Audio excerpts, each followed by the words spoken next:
সদস্য প্রার্থী চাঁদপুরে এক কচুয়ার মহান ব্যক্তিত্ব, আমাদের প্রিয়জন। আজকের প্রোগ্রামের 5 দিন বেশি প্রোগ্রামের প্রধান অতিথি মহতারাম ডক্টর আনম এহসানুল হক মিলন সাহেব এখন ওনার বক্তব্য আপনাদের সামনে পেশ করবেন। বসে বসে বলি নাকি? না, বসে, কোনো অসুবিধা নেই। বিসমিল্লাহির রহমানির রহিম। আমাদের হেড মুহাদ্দিস নুরুজ্জামান সাহেব আজকের এই অনুষ্ঠানের আলোচক, উপস্থিত মতিন সাহেব সহ শুরু করে আমার মুরব্বী এবং আমার সহপাঠী, আমার ছোট ভাইরা, সামনে মুসল্লি একরাম, আর বাসায় থেকে যে আমার মা, চাচি, জেঠিরা শুনছেন, আসসালামু আলাইকুম। ওয়ালাইকুম আসসালাম। উনি যেখানে শেষ করলেন ওখান থেকে শুরু করি নাকি? জি। উনি বলতেছিলেন, আসলে আমার স্মরণে ছিল না, হঠাৎ করে মনে হলো। এই ধরনের ঘটনাই আমার জীবনে ঘটেছিল, কারণ আমি যখন শিক্ষা প্রতিমন্ত্রী হলাম তখন অনেক কিছুই জানতাম না। যেমন উনি সত্যিকারই বলছিলেন যে প্রাইমারি স্কুলের শিক্ষার্থীরা বই পায়, আর মাদ্রাসা এফতেদের বই পাবে না কেন? তাই বললাম, এটা তো আমি জানি না, পাবে না কেন তো ভালো প্রশ্ন, এটা পেতেই হবে, কারণ উনার যে মাদ্রাসা এটা কিন্তু সরকার অনুমোদিত। তো এফতেদায়ী মাদ্রাসা সরকার অনুমোদিত, অতএব প্রাথমিক স্কুলে পেলে এফতেদায়ী পাবে না কেন? এটা বিরাট প্রশ্ন না? তো আমি সেই জন্য ওনাকে বললাম, ঠিক আছে। ঢাকায় গেলাম, গিয়ে আমি ম্যাডামকে বললাম, তখন আবার আরেকটা বিষয় ছিল, জোট সরকার। তো জোট সরকারের সময় এফতেদায়ী মাদ্রাসা বই পাবে না, এটা হইতে পারে? এটা হইতে পারে না। তো এনিওয়ে, আমাদের প্রাইমারি স্কুলের বই সরকার এবং ওয়ার্ল্ড ব্যাংকের প্রজেক্ট থেকে এই টাকাটা দেওয়া হতো। তো এই কারণে সেটা সরকারের ব্যয় একটু কম ছিল, কিন্তু এফতেদের ব্যাপারে ওয়ার্ল্ড ব্যাংক থেকে কোনো রকম টাকা পয়সা অনুদান নাই। এবার বুঝতে পারছেন তো, এই জন্য এটাকে দেওয়া হয়নি।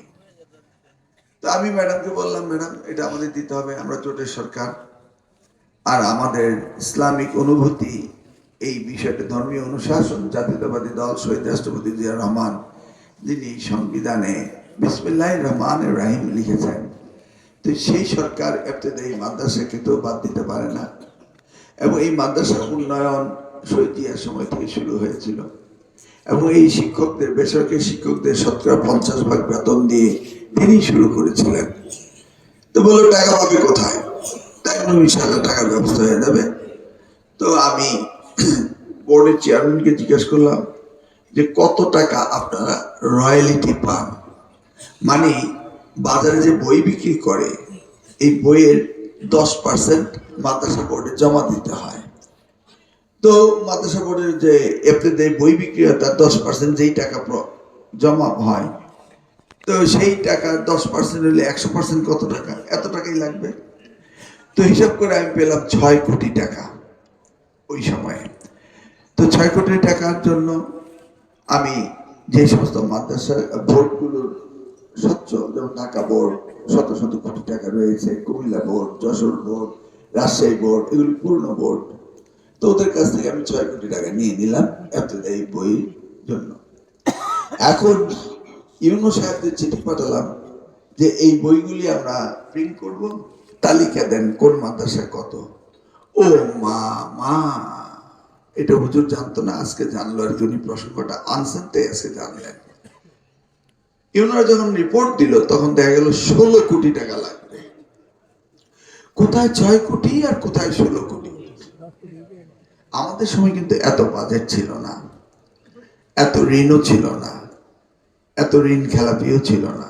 পৃথিবীর সর্বশ্রেষ্ঠ ঋণ খেলাপি দেশ বাংলাদেশ, 35.8% ঋণ খেলাপি।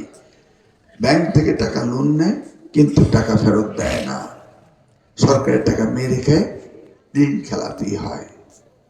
এই ইসলামী ব্যাংক, যে ব্যাংকটি সবচেয়ে বড় ব্যাংক ছিল, সেই ব্যাংকটিকে সরকার এখন 20,000 কোটি টাকা দিচ্ছে ব্যাংকটিকে বাঁচিয়ে রাখার জন্য।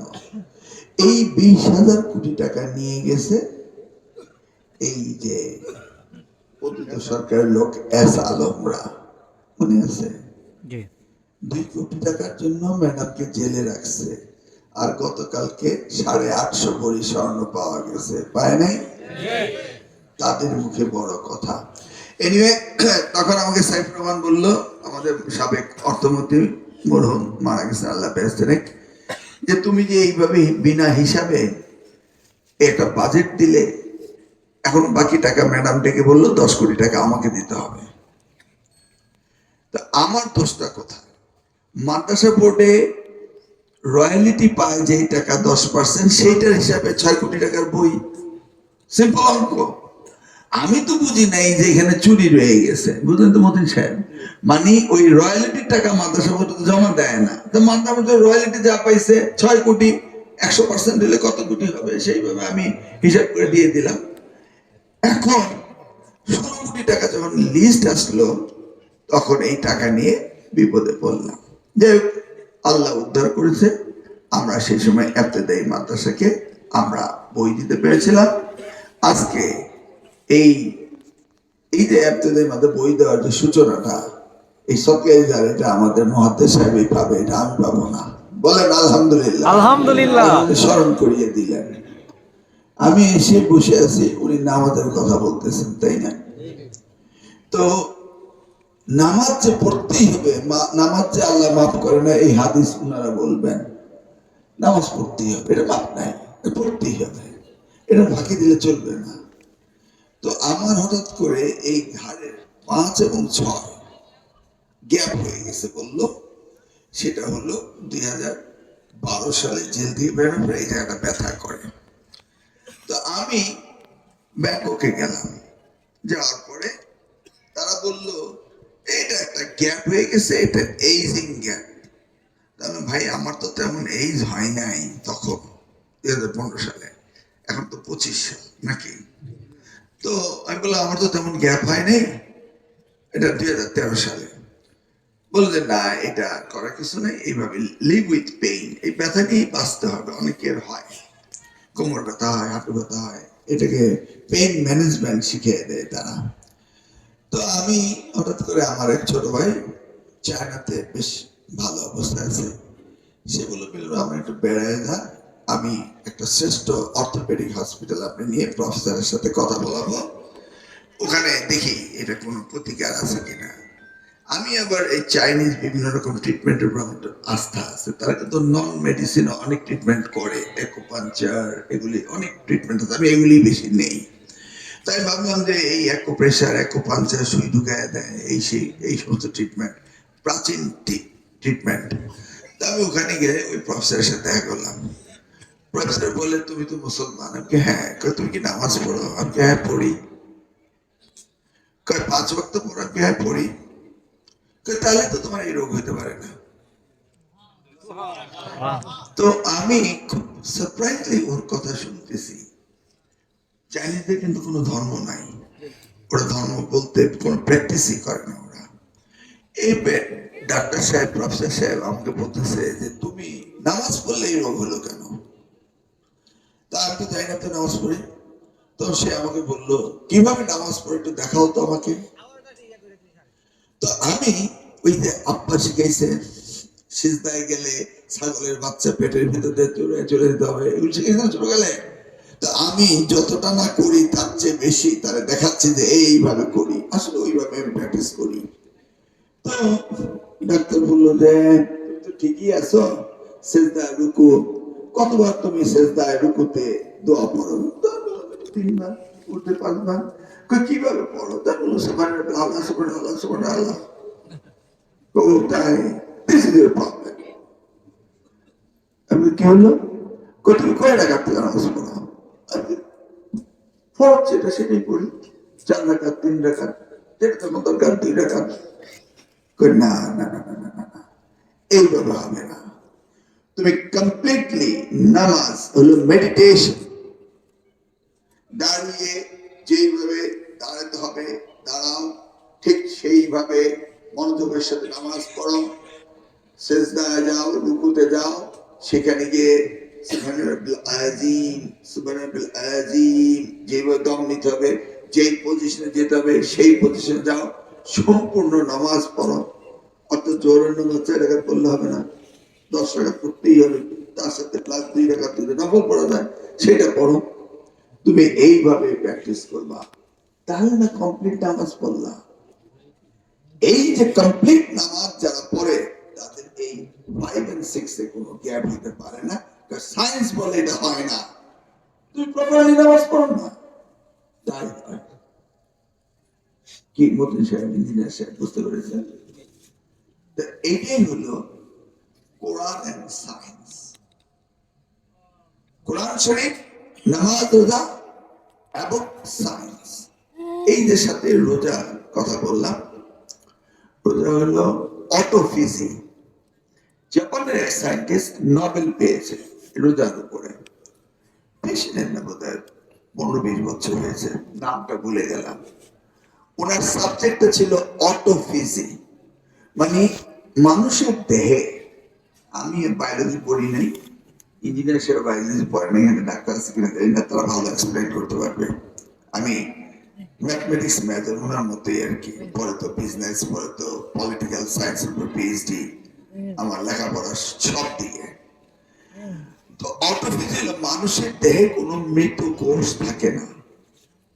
মানুষের সেল মারা গেলে এটা কিন্তু অটোমেটিক্যালি বেরিয়ে যায়, কিন্তু গাছে মৃত কোষ সেল থাকে।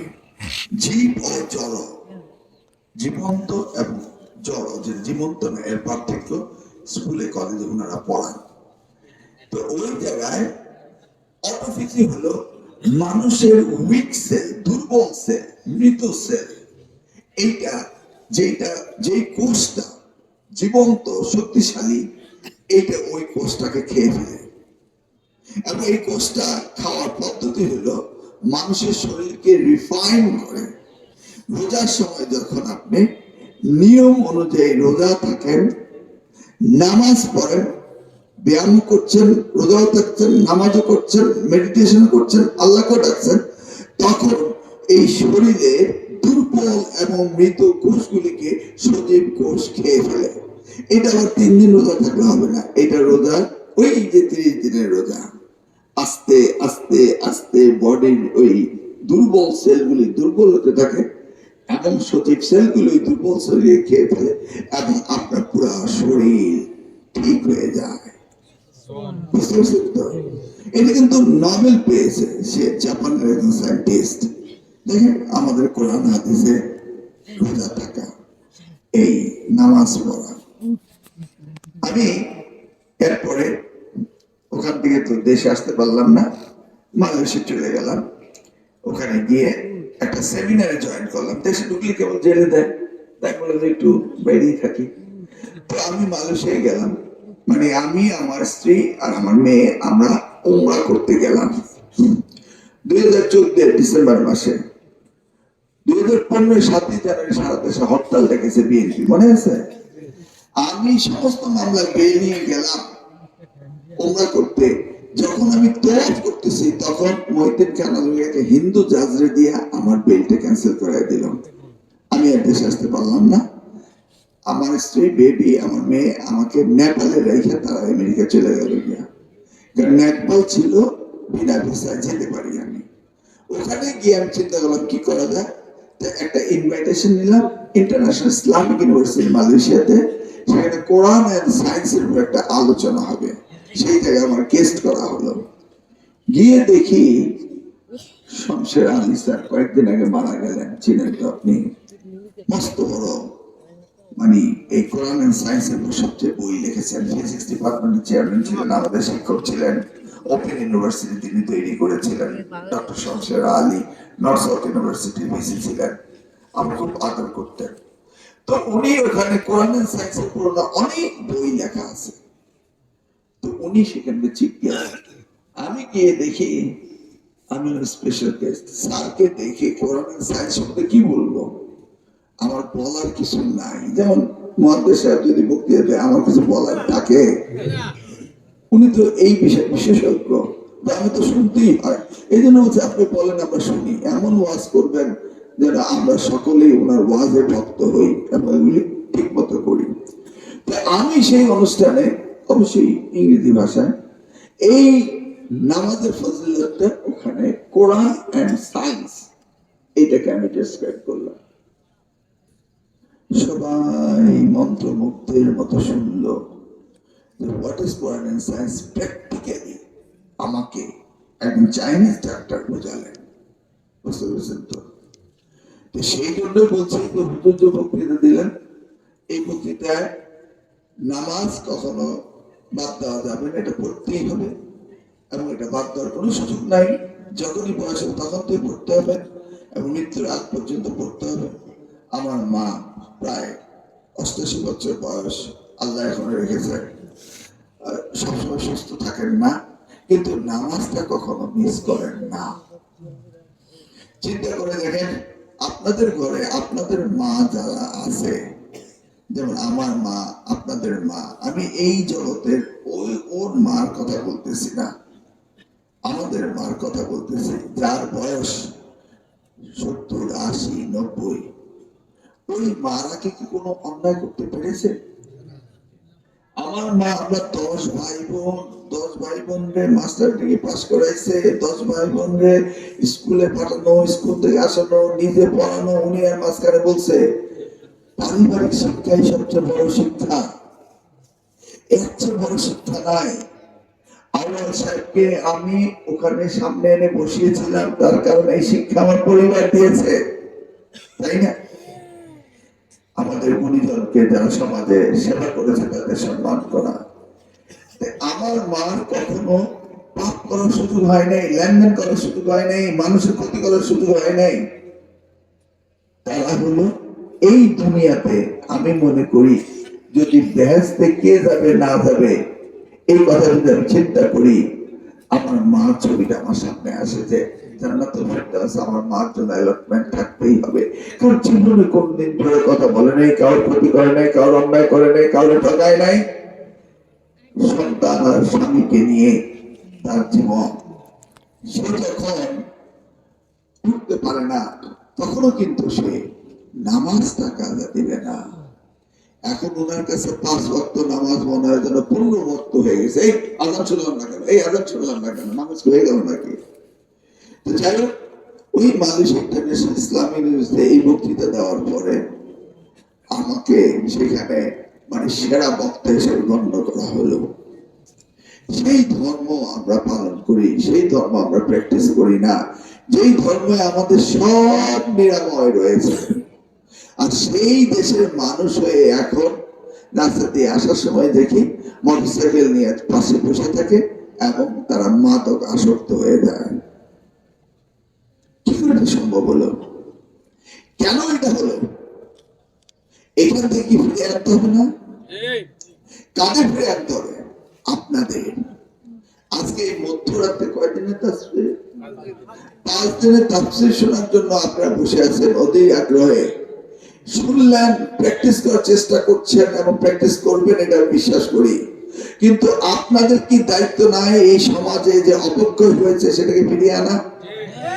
এটা দায়িত্ব তো একা কেউ নিতে পারে না, পারে? এবার আল্লাহর রহমতে দেশ স্বাধীন, আপনাদের সকলের কথা বলার অধিকার আছে, আপনাদের কথা সকলেই আপনার সমাজের কাজে লাগার অধিকার আছে। এখন তার কেউ এসে পিছনের দিকে ঘুরে তাকান না যে কই থেকে একটা আমের সাথে সে এসে বোঝাই মাথায় বাড়ি মারলো নাকি, আপনি ভয় পান রাস্তা হেঁটে যাওয়ার সময়? সেই ক্ষেত্রে এই যে হুজুর বললেন যে আমাদের এখানে 2 জন প্রার্থী আছে, তারাও কি কোনো খারাপ কাজ করে না?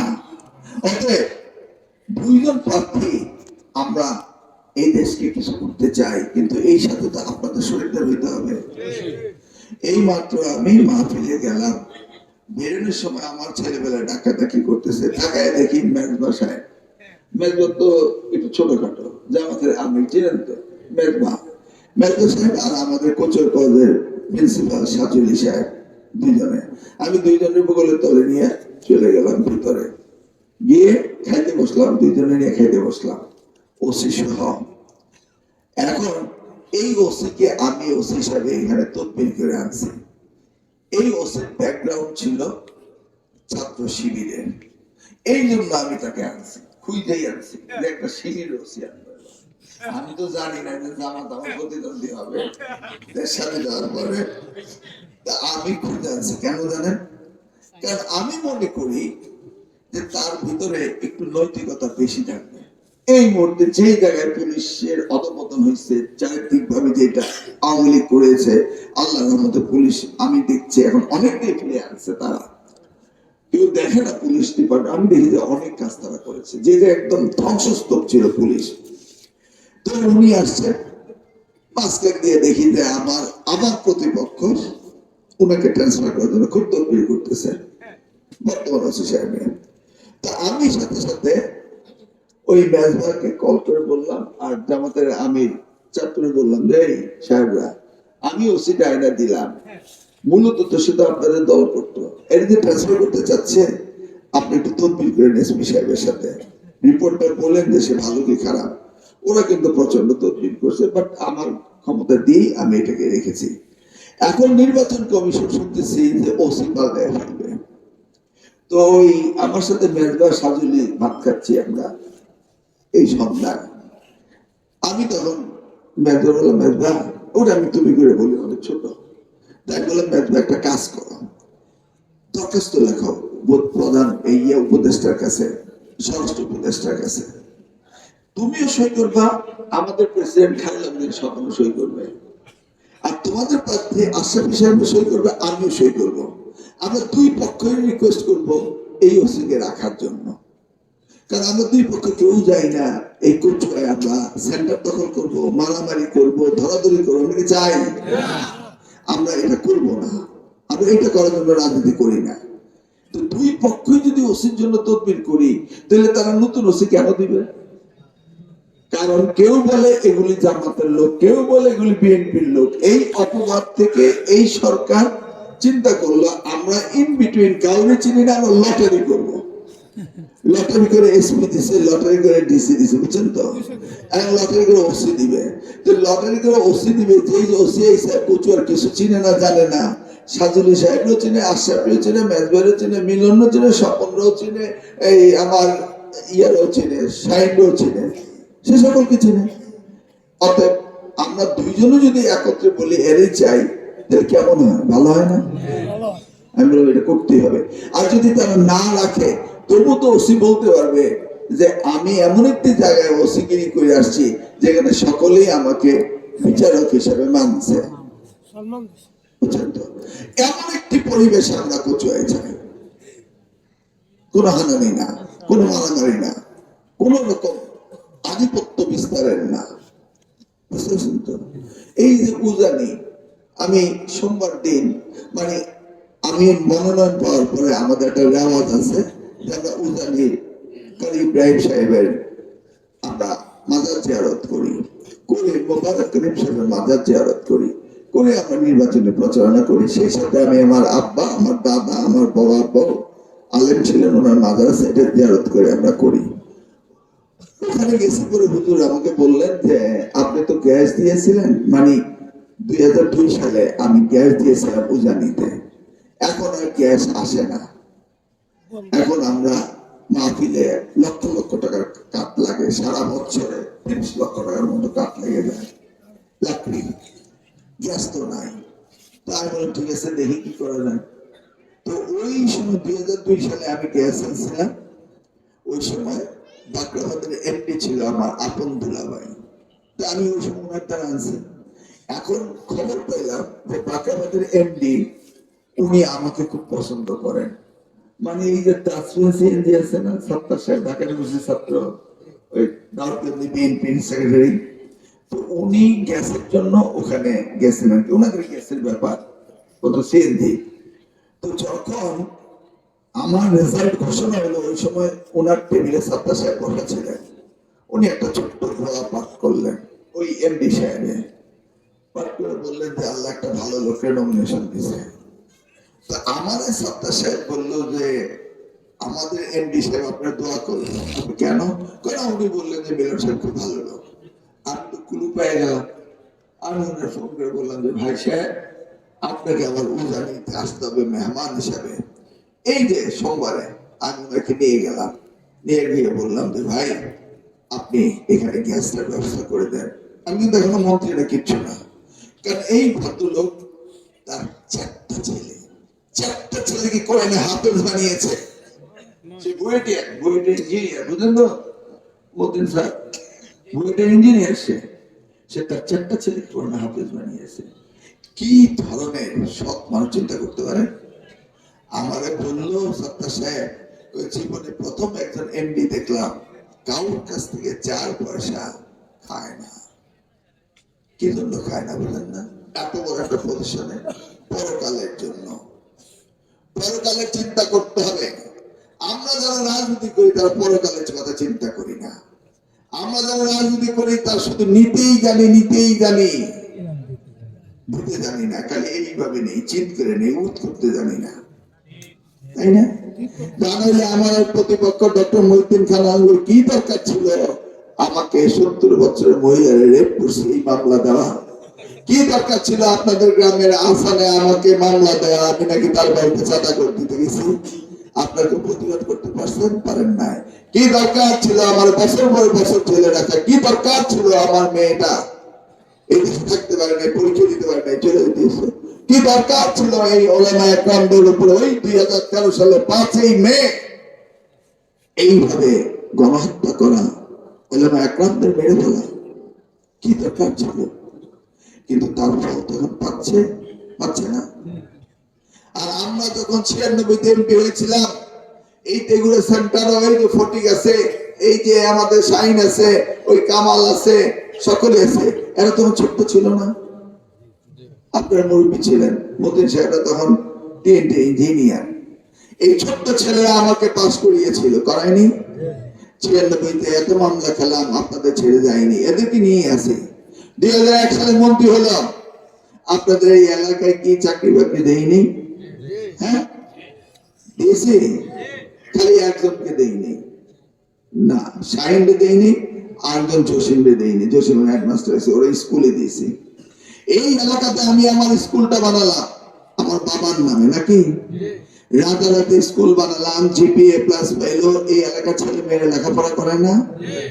এখন যে শাহিনে আমার কল করে বলে, ভাই এটা হোস্টেলের দরকার, ভাই রেজাল্ট খারাপ হয়ে যাচ্ছে, এই যে কাজগুলো করতেছে এটা কাদের জন্য? সমাজের জন্য করতেছে না?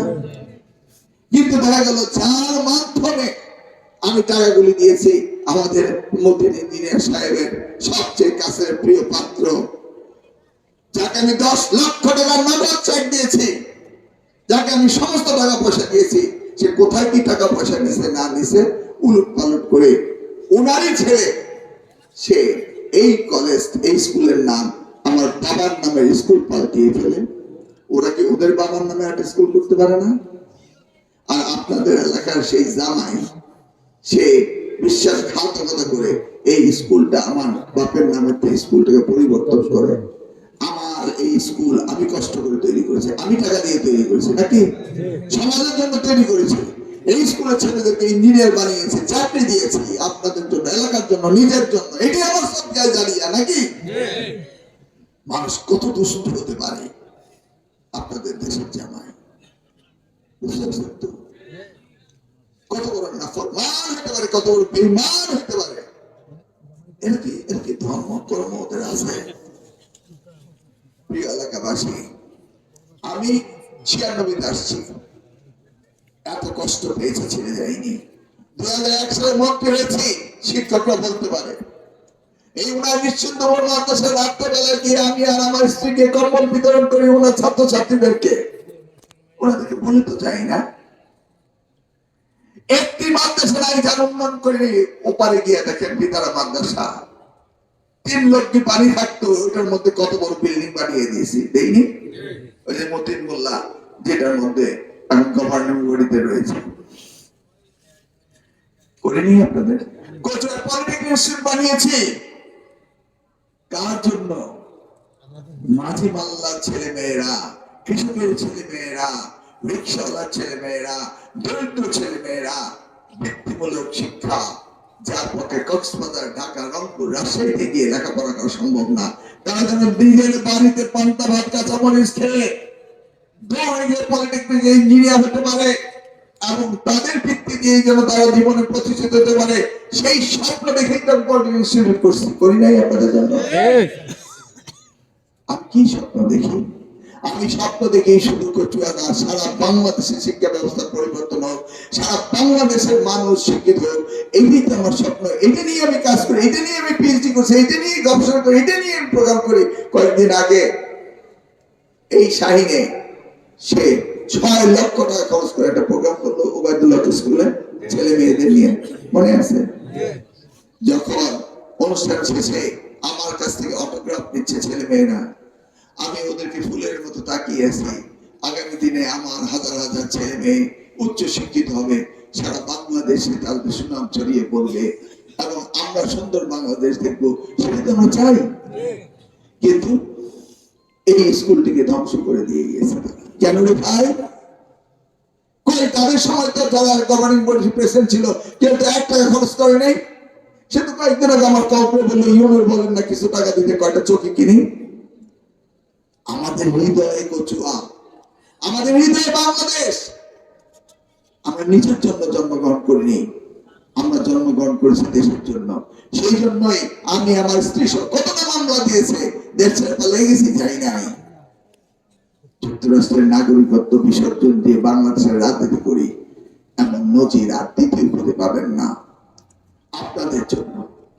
আর আপনারা কি আমাদের সহযোগিতা করবেন না? তাহলে কি করে মাদকাসক্ত হয়, কি করে রাস্তাঘাটে মাস্তানি করে, আমরা সকলের উপর আলাদা বলেন। কচুয়া চালাতে কি পুলিশ লাগে? এমন কোন গ্রাম আছে যেই গ্রামে 2-4-5 জন শিক্ষক না আছে, 2-4-5 জন আলেম না আছে, 2-4-5 জন রিটায়ার্ড অফিসার না আছে, 2-4-5 জন আর্মি রিটায়ার্ড সৈনিক না আছে? এমন কোন গ্রাম আছে? তাহলে আমাদের ঘরে ঘরে এই সেবা দেওয়ার মতো সুশিক্ষিত জনগণ রয়ে গেছে নাকি?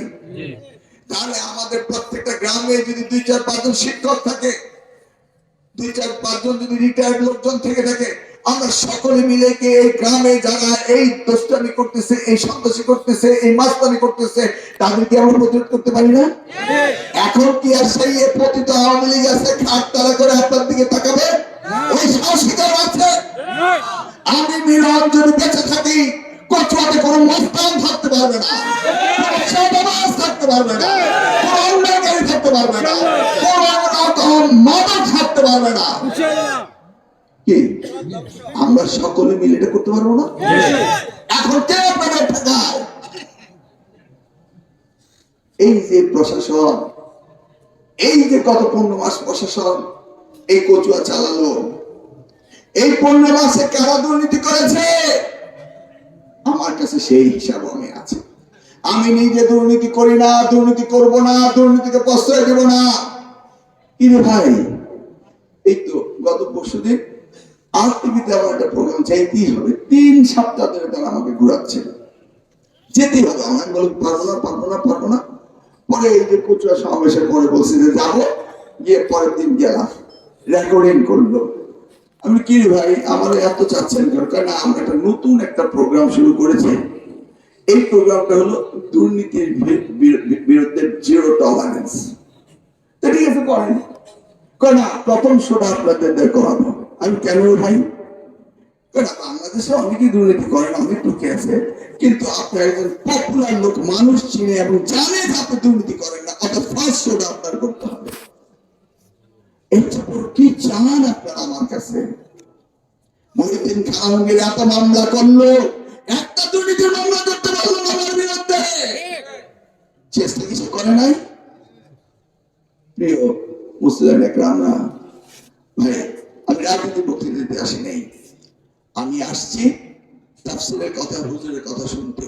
কিন্তু উনি আমার সুযোগ করে দিলেন, উনি বললেন আমরা দেখেই ভোট দিব, আমরা ভালোটারই ভোট দিব, সকলেই ভালো, ভালোর মধ্যে ভালোকে ভোট দিব। আপনি চিন্তা করতে পারছেন? তো অতএব আমাদের এই আজকের দর্শের শেষ দোয়ার সময় আমি ওনাকে দোয়া করতে বলবো যে আমরা যেন সকলেই সৎ নিষ্ঠাবান মানুষ হতে পারি, আমরা যেন সকলেই কচুয়ার খেদমত করতে পারি, আমরা সকলেই মিলেই যেন কচুয়ার উন্নয়ন করতে পারি। আমরা সকলেই শহীদদার হতে চাই। মিলন আপনাদের সন্তান, মিলন আপনাদের সেবাদাস, মিলন আপনাদের চাকর, মিলন আপনাদের প্রভু না।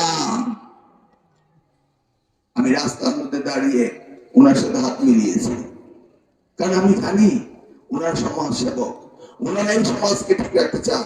গত 17 বছর অত্যাচারিত হলে পরেও তারা মাথা নত করে নাই, করছে। আমি আর বক্তব্য দীর্ঘায়িত করবো না। আজকের দিনটা আমার অত্যন্ত খারাপ দিন।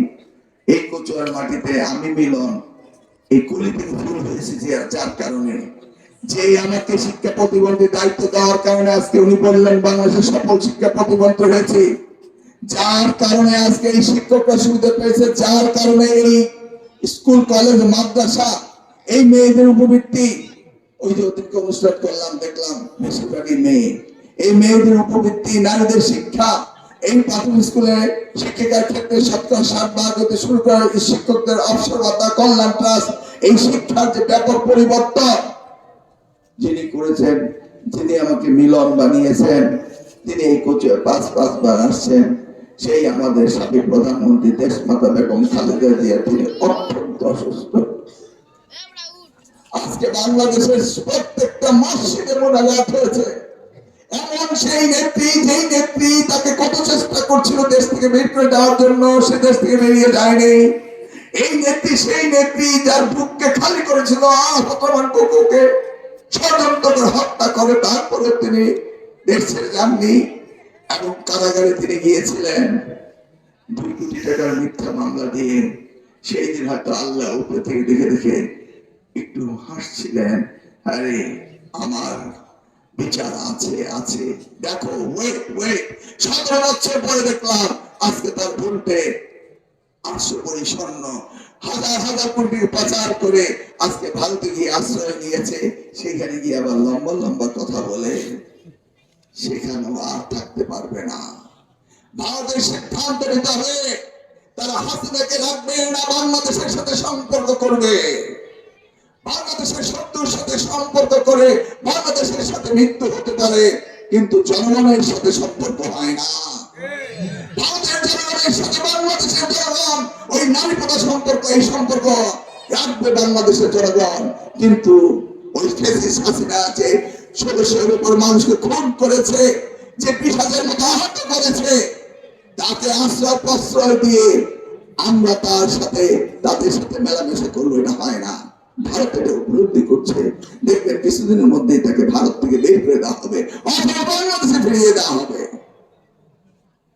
এমন একটি সময় আমাদের নেত্রী, যে আগামী দিনে সুন্দর একটি বাংলাদেশ দেখবেন, আবার আমরা দায়িত্ব নিয়ে দেশ পরিচালনা করব, সারা বাংলাদেশের মানুষের বুকে হাসি ফুটবে। এমনি একটি সময়ে তিনি এমন অসুস্থ যে আমরা সকলেই আল্লাহর কাছে দোয়া করব, হে রাব্বুল আলামিন, তুমি আমাদের দেশ নেতা বেগম খালেদা জিয়াকে আরো কিছুদিন হায়াত দাও, উনি যেন সুন্দর বাংলাদেশকে দেখে যেতে পারে, যা প্রতিজ্ঞায় উনি বছরের বছর কারাগারে ছিলেন।